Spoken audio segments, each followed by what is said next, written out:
Class start करते हैं उससे पहले मैं कुछ आपसे बातें कहना चाहती हूँ। देखिए आज का जो ज़माना है इतना फास्ट ज़माना, जिसमें हमारे पास मोबाइल है, लैपटॉप है, टेक्नोलॉजी का हर सामान, हर चीज़ अवेलेबल है जो हम मोबाइल से देख कर भी सीख सकते हैं और आप लोग सीखते ही हैं। आज के ज़माने में जो टीचर है उनकी क्या रेस्पॉन्सिबिलिटी है और पहले के ज़माना जो हमारा ज़माना 2001 2002 ये ज़माना था, इसमें इतनी टेक्नोलॉजी विकसित नहीं थी। यदि हमें कुछ पूछना होता तो हमारे पास केवल दो ही होता, एक टीचर या पेरेंट्स या एजुकेशन या गाइड, ऐसे था। तो आप वो चीज़ नहीं है, आपको कुछ भी पूछना होता है आप मोबाइल से पूछ सकते हो। तो मोबाइल बहुत अच्छी चीज़ है, टेक्नोलॉजी में चलना भी बहुत अच्छी चीज़ है, लेकिन इसके साथ साथ जो वो सम्मान था, जो वो रेस्पेक्ट थी, वो आज कल के बच्चों में कहीं भी देखने को नहीं।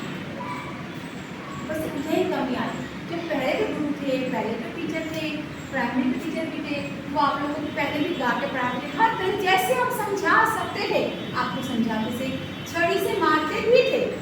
हम लोग खुद पिटे हैं, जो आपको नहीं आएगा तो छड़ी से हमारे टीचर हमें मारते भी थे, पनिशमेंट देते थे, उठक बैठक ये सब देते, ठीक है।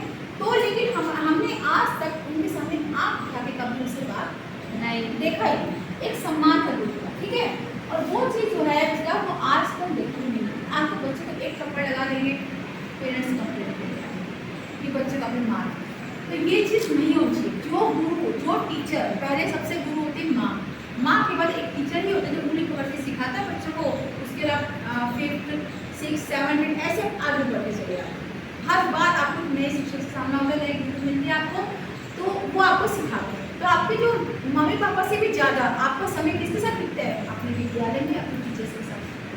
तो जो टीचर्स में जो अच्छी है, बुराई है, वो आपके अंदर भी आती है और आनी भी चाहिए।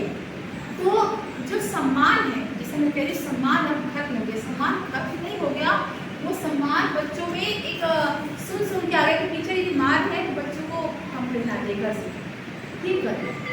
यदि कोई भी टीचर आपको समझा रहा है, यदि कोई टीचर आपको डांट रहे, आप तो बहुत लकी हो कि वो टीचर आपको डांट रहे, कोई आपको समझाने वाला मिला। रोड का पत्थर होता है, उसे आदमी ऐसे डांट मार देता है, उसे कोई पूछता नहीं। वही रोड के पत्थर को एक मूर्तिकार बनाता है, उसको संजोता है, एक मूर्ति बनती है ना, और वो मूर्ति मंदिर में ढक जाती है, उसकी सेवा होती है, 15 दिन से वो मूर्ति जाती है, रोड का पत्थर रोड पर ही पड़ा है। तो एक शिक्षक, एक गुरु, इनकी उनका बहुत हमारे जीवन में महत्व है। इस महत्व को आप लोग समझिए। सम्मान जो है अपने माता पिता को, घर से सम्मान शुरू होता है। अपने माता पिता का सम्मान करेंगे तभी आप गुरु का भी सम्मान करेंगे। अरे सुनिए, आपकी नॉलेज ये नहीं कहती कि आप बहुत नॉलेजफुल, आप आगे बढ़ते जा रहे तो पीछे वाले का मान कर दें। नॉलेज पढ़ाई ये नहीं सिखाती, पढ़ाई हमें ये सिखाती है हम कितने भी ऊंचे उठे हमें झुकना सिखाती है। एक फलों से भरा हुआ जो पेड़ होता है ना बेटा, कभी देखा फल से भरा पेड़, वो हमेशा झुक जाता है, लेकिन तना मुझे कांटों वाला पेड़ होगा वो हमेशा क्या आएगा? तना रहेगा। तो ज्ञान हमें ये सिखाता है कि हम झुक जाए, ठीक है। तो इन बातों को समझिए कि यदि कोई टीचर हमें समझा रहा है, हमें डांट रहा है, मार रहा है, गुरु है, वो हमारे भले के लिए सिखा रहा है। क्योंकि बिना सिखाए, बिना डांटे, बिना समझाए बच्चे आगे नहीं बढ़ सकते।